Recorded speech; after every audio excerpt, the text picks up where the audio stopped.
चलिए करते हैं पेज 142 को करते हैं शुरू, जिसमें है त्रिभुज का अक्षेत्रफल। कागज़ के एक टुकड़े पर आयत खींचिए, इसका एक विकर्ण बनाइए, उस आयत को विकर्ण से काटते हुए दो त्रिभुज प्राप्त कीजिए। क्या करना है? सबसे पहले एक कागज़ के एक टुकड़े पर आप आयत बना लीजिए। आयत बना दी, उसका एक विकर्ण बनाइए। अब उसका एक विकर्ण बना दीजिए। आप विकर्ण ये बना सकते हैं, विकर्ण आप ये भी बना सकते हैं। एक विकर्ण बना लीजिए, बना लिया। उस आयत को विकर्ण से काटते हुए दो त्रिभुज, अब इसको यहाँ से काट दीजिए। काटेंगे तो आपको क्या मिल जाएंगी? दो त्रिभुज मिल जाएंगी। आपको क्या मिल जाएंगी? दो त्रिभुज मिल जाएंगी। एक त्रिभुज तो ये हो जाएगी ऐसे, ये वाली मैं कलर कर देता हूँ अलग से। एक तो ये हो जाएगी ऐसे, ठीक है। एक त्रिभुज ये मिल जाएगी, देखिए मिल जाएगी, दो त्रिभुज मिल जाएंगी बीच में से काटने के बाद। जांच कीजिए क्या दोनों त्रिभुज एक दूसरे को पूरी तरह आच्छादित करते हैं? क्या उनका क्षेत्रफल एक समान है? आच्छादित यानी कि एक दूसरे को पूरा पूरा ढक लेती हैं, ओवरलैप कर लेती हैं। हाँ हाँ,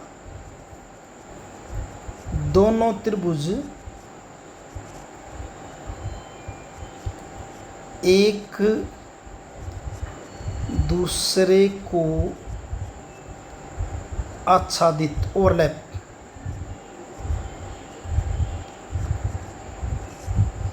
करती हैं। पहले प्रश्न का ये उत्तर गया।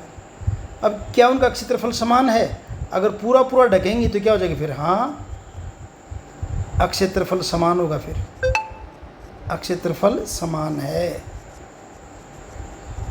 अगर पूरा पूरा ढकेंगे तो क्षेत्रफल क्या हो जाएगा? बराबर हो जाएगी। ये आंसर आप इसका लिख सकते हैं यहाँ से। उसके बाद क्या आप इस प्रक्रिया से कुछ निष्कर्ष निकाल सकते हैं? ज्ञात कीजिए। तो निष्कर्ष क्या निकाला कि त्रिभुज का विकर्ण उसको दो बराबर क्षेत्रफल है, आयत का विकर्ण, सॉरी, क्या निष्कर्ष क्या निकालेंगे? आयत का विकर्ण उसे दो समान अक्षेत्रफल वाले त्रिभुजों में बांट देता है। ठीक है। या ये भी कह सकते हैं कि आयत का क्षेत्रफल किसी एक त्रिभुज के क्षेत्रफल का क्या होगा? दुगुना होगा। आगे देखेंगे और इस बारे में। अब नीचे दी गई आकृतियों को देखिए। एक आकृति ये, एक ये है। क्या नीले आयत का क्षेत्रफल, ये नीला आयत है ये वाला, पीले त्रिभुज के क्षेत्रफल से बड़ा है, छोटा है, बराबर है? क्यों? तो देखिए इनका क्षेत्रफल बराबर है। क्यों है?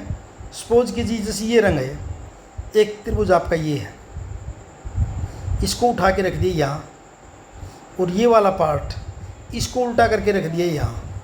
इनकी जैसे देखिए ये दोनों की बराबर ही भुजा, इधर से ये भी दोनों के बराबर है। ठीक है। ऊंचाई ये क्या है? बराबर है। यानी एक किस्म से क्या कर दिया, ये त्रिभुज यहाँ रख दी और उसको उल्टा करके यहाँ रख दिया। इट मीन्स दोनों क्या हैं? ये त्रिभुज दोनों इसके बराबर हैं। तो इसका मतलब क्या हुआ कि नीले आयत का क्षेत्रफल पीले त्रिभुज के क्षेत्रफल के बराबर होगा। पूरी त्रिभुज की बात है, नहीं एक की नहीं, क्योंकि दोनों को मिलाने के बाद अब क्या होगी? एक ही त्रिभुज तो बनेगी ना ऐसे। तो क्या? हाँ हाँ, नीले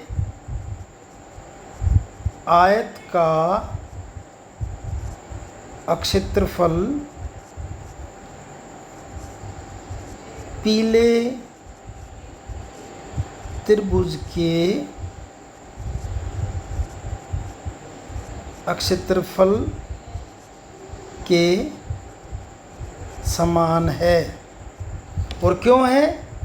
क्योंकि पीले, रीजन लिखेंगे इसको क्यों है, क्योंकि पीले त्रिभुज की दोनों त्रिभुज, पीले के अंदर दो त्रिभुज है ना, दोनों त्रिभुज नीले आयत के दोनों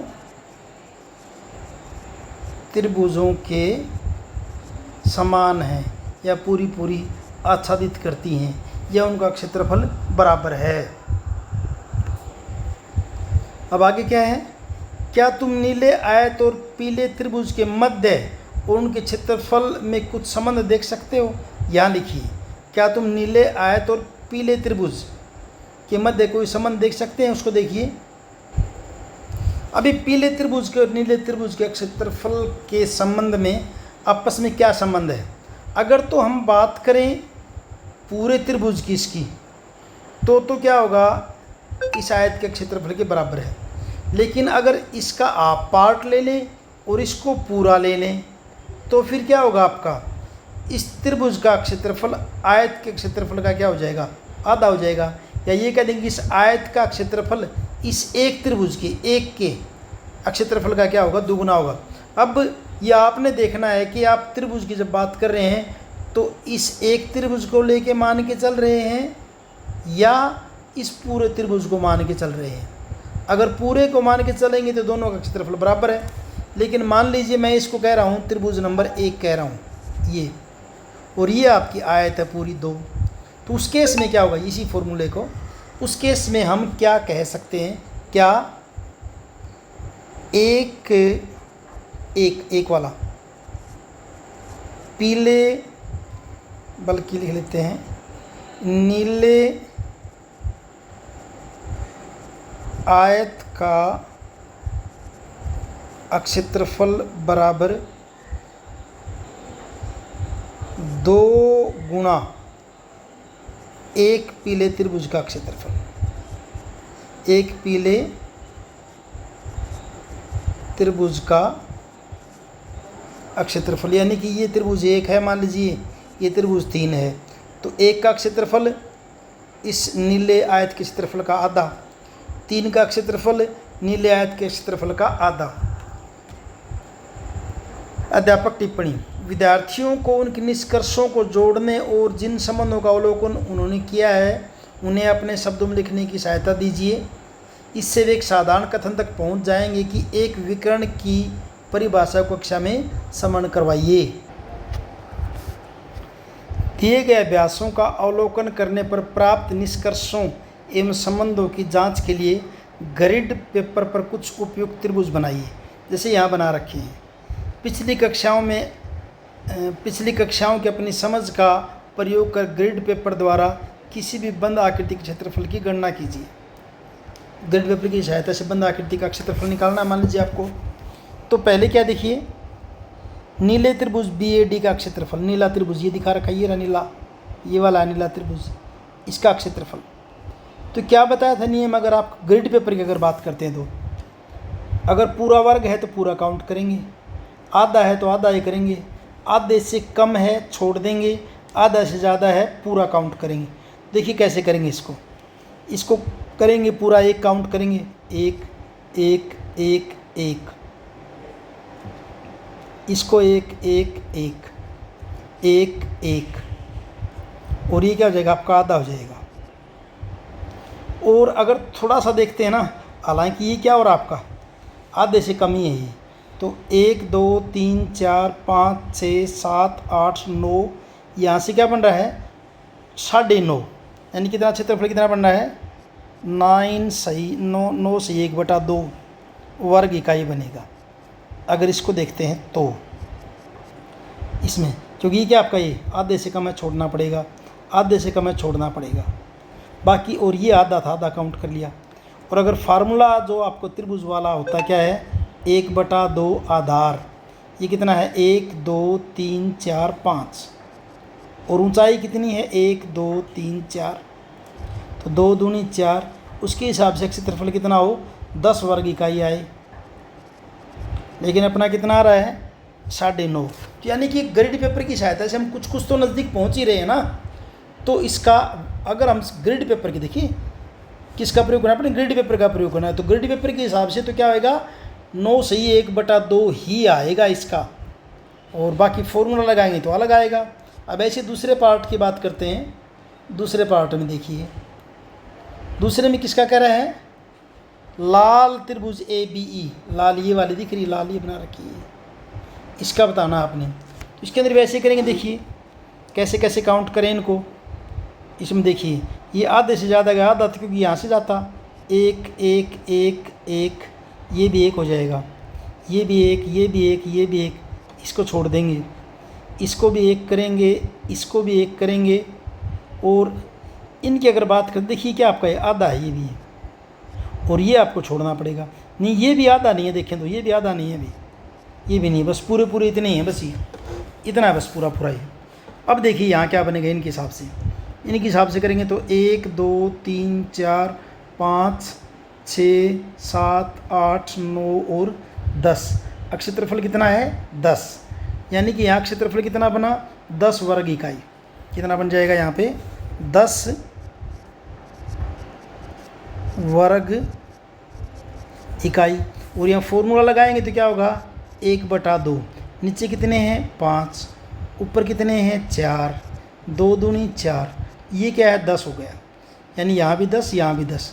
तो इसमें एक बात और निकल के आ रही, देखिए जब आधार सेम है सबका, ऊंचाई सबकी सेम है, तो क्षेत्रफल क्या आ रहा है सेम आ रहा है। अब अगर आप यहाँ से काउंट करेंगे, अगर यहाँ करेंगे तो भी कितना आएगा ये, अगर ऐसे त्रिभुज बनाएंगे तो भी 10 आएगा, अगर आप त्रिभुज ऐसे बनाएंगे तो भी 10 आएगा, अगर आप त्रिभुज ऐसे बनाएंगे तो भी 10 आएगा।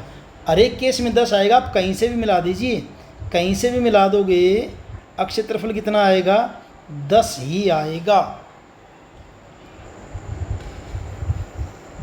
अब देखिए लाल और नीले दोनों त्रिभुजों के क्षेत्रफल बराबर हैं, दोनों के बराबर आए 10 आए हैं, लेकिन देखने पर दोनों पूरी तरह क्या हैं भिन्न लगते हैं। हम इसको भी लगभग क्या मान लेते हैं 10 ही मान लेते हैं। वैसे तो हमने कितना निकाला था इसका, हमने 9.5 है, 9 से 1/2, लेकिन हम इसको भी लगभग क्या मान लिया हमने 10 वर्ग इकाई ही मान लिया है। थोड़ा सा और अगर अच्छे से काउंट करोगे क्या पता 10 भी हो जाएंगे। ठीक है, अच्छे से देख लेना आप, तो बराबर है।